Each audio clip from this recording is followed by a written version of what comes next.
கர்த்தருடைய பிள்ளைகளே, ஆசீர்வதிப்பதின் மேன்மையை குறித்து சில கருத்துக்களை நாம் பார்க்கலாம். ஒருவரை ஒருவர் நாம் பார்த்து கொள்ளும்போது மகிழ்ச்சியோடு ஆசீர்வதித்தால் அது நமக்குத்தான் நன்மையை கொண்டு வரும். ஆசீர்வதிக்கும் வார்த்தைகளில் மிகுந்த வல்லமை இருக்கிறது. ஆசீர்வதிப்பது என்பது முதலில் நாம் அடுத்தவர் பரிசுத்தம் அடையவும் ஆரோக்கியம் அடையவும் வாழ்த்துகிறோம். இரண்டாவதாக தேவனிடத்தில் அவர்களுக்கு உதவி செய்யும்படி வேண்டுகிறோம். மூன்றாவதாக அவர்களுக்கு இருக்கிற பிரச்சனைகள் நீங்க வேண்டுமென்று விரும்புகிறோம். நான்காவதாக அவர்கள் மகிழ்ச்சியாகவும் முன்னேற்றத்தோடு வாழ வேண்டுமென்று மனதார எண்ணுகிறோம். ஐந்தாவதாக அவர்களோடு கூட தேவனை துதித்து மகிமைப்படுத்துகிறோம். ஆசீர்வாதம் என்ற சொல்லில் மேன்மையான சுகம், பலன், மேன்மையான வாழ்க்கை முறை, மேன்மையான தெய்வீக ஒத்தாசை ஆகியவை உள்ளடங்கியிருக்கிறது. முதலாவதாக, பிறரை ஆசீர்வதிப்பது நம்முடைய சூழ்நிலைகளை மாற்றும். எனவேதான் தேவன் உங்களை துன்பப்படுத்துகிறவர்களை ஆசீர்வதியுங்கள், ஆசீர்வதிக்க வேண்டியதே அன்றி சபியாதிருங்கள் என்று சொல்லியிருக்கிறார். இது தேவனுடைய கட்டளை. நம்முடைய ஆசீர்வாதத்திற்காக தேவன் தம்முடைய வாக்குத்தத்தங்களை அளித்திருக்கிறார்.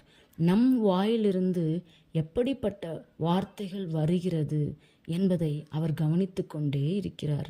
நம் வாயில் பேசும் நல்ல வார்த்தைகளால் சுவையான கனிகளையும், சாபமான வார்த்தைகளால் கசப்பான கனிகளையும் நாம் கொடுப்போம்.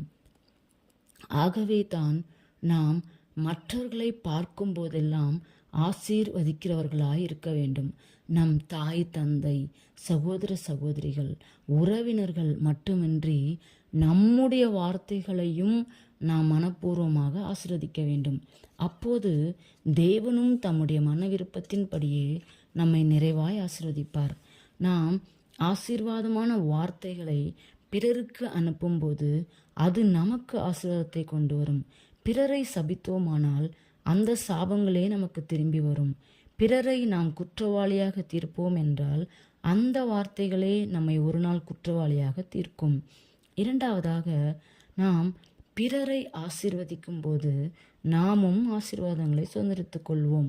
1 பேதுரு 3:9 தீமைக்கு தீமையையும் உதாசனத்துக்கு உதாசனத்தையும் சரிக்கட்டாமல் அதற்கு பதிலாக நீங்கள் ஆசீர்வாதத்தை சுதந்திரித்துக் கொள்ளும்படி அழைக்கப்பட்டிருக்கிறவர்கள் என்று அறிந்து ஆசீர்வதியுங்கள். நீங்கள் ஒரு தேசத்தை ஆசீர்வதிப்பீர்கள் என்றால் அந்த தேசத்தை நீங்கள் என்ன வார்த்தைகள் சொல்லி ஆசீர்வதிக்கிறீர்களோ அதே விதமாகத்தான் தேவனும் நம்மை ஆசீர்வதிப்பார். ஒருவரை மனப்பூர்வமாய் நீங்கள் ஆசீர்வதித்தால் தேவனுடைய ஆசீர்வாதங்கள் தானாகவே நம்மை தேடி வரும். ஒருபோதும் யாரையும் சபியாதீர்கள். நம்முடைய விருப்பத்திற்கும் திட்டங்களுக்கும் எதிர்மாறாய் நடக்கும் சந்தர்ப்பங்களையும் கூட ஆசீர்வதியுங்கள்.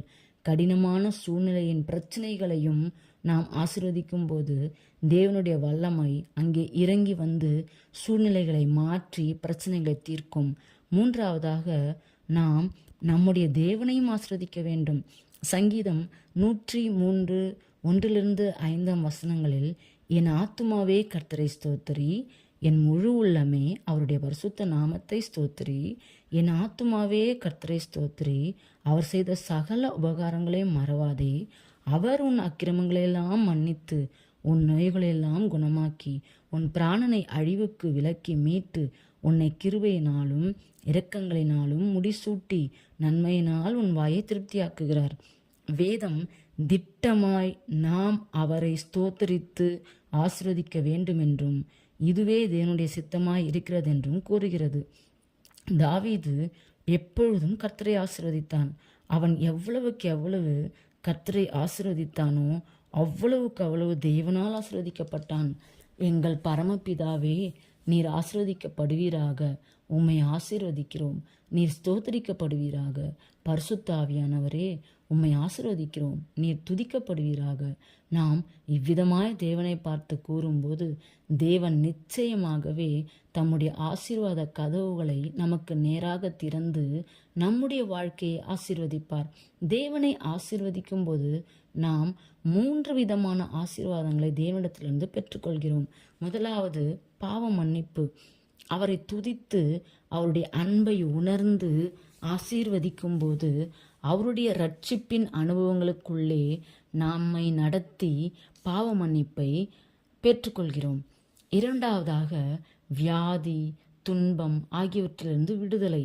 நோயினாலும் துன்பங்களினாலும் வேதனைப்படும்போது முறுமுறுப்பதை விட்டுவிட்டு, இயேசுவே நீர் என்னை குணமளிக்கிற பரிகாரியாய் இருப்பதற்காக ஸ்தோத்திரம் என்று துதிக்கும்போது நிச்சயமாய் அவர் நம்மை தொட்டு சுகமாக்குவார்.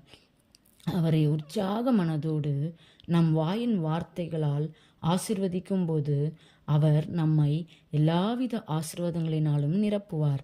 மூன்றாவதாக பல இடுக்கண்கள் வழியாகவும் சோதனைகளின் வழியாகவும் கடந்து செல்லும் சூழ்நிலைகளில் தோல்வி மனப்பான்மை உடையவராகவோ, கசப்பான இருதயத்தை உடையவராகவோ அல்லது முறுமுறுக்கிறவர்களாகவோ மாறிவிடாமல் தேவன் கொடுத்த வாக்குத்தத்தங்களை அவர் நிறைவேற்றும்படி நம்பிக்கையுடன் அவரை மட்டும் துதித்து கொண்டே இருங்கள். தேவனையும் சூழ்நிலைகளையும் மற்றவர்களையும் ஆசீர்வதிக்கும் போது அதே ஆசீர்வாதங்கள் நமக்கு திரும்பி வரும். மற்றவர்களுக்கு நாம் எந்த அளவினால் அளக்கிறோமோ அதே அளவினால் தான் நமக்கும் அளக்கப்படும். பிறரை ஆசீர்வாதங்களால் நிரம்பி வழியும்படி நாம் ஆசீர்வதித்தால் நம்மை கர்த்தர் பரலோக ஆசீர்வாதங்களால் நிரம்பி வழிய பண்ணுவார். ஜெபம் செய்வோமா? பரலோக பிதாவே, நீர் எங்கள் மேல் பொழிந்தருளின ஒவ்வொரு ஆசீர்வாதங்களுக்காகவும் நாங்கள் உம்மை ஸ்தோத்திரிக்கிறோம். உம்முடைய பரிசுத்த நாமம் என்றென்றும் ஆசீர்வதிக்கப்படுவதாக என்று சொல்லி நாங்கள் உம்மை ஆசீர்வதிக்கிறோம்.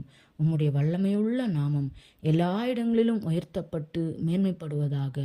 உம்முடைய பரிசுத்த நாமத்தில் ஜெபிக்கிறோம் பிதாவே. ஆமென்.